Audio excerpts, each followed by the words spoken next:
Daily used English sentence part 10। তুমি কি দরজাটা বন্ধ করবে? Will you shut the door?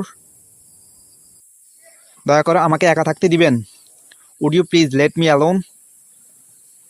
দয়া করে আমাকে একটা কলম দিবেন। Would you give me a pen please? আমি কি আপনার পড়ালেখা সম্পর্কে জানতে পারি? May I know your education? আমার কথাটা তাকে বলো। Convey my word to him. তোমাকে দেখে নিব। I will see you on my port. তোমাকে পিটিয়ে সোজা করে দিব। I will make you flat by beating. আমার উপর বিশ্বাস রাখো। Keep faith in me. তুমি কি পাগল হয়ে গেছো? Have you gone mad? তারা সবার থেকে ভিন্ন। They are very different from other.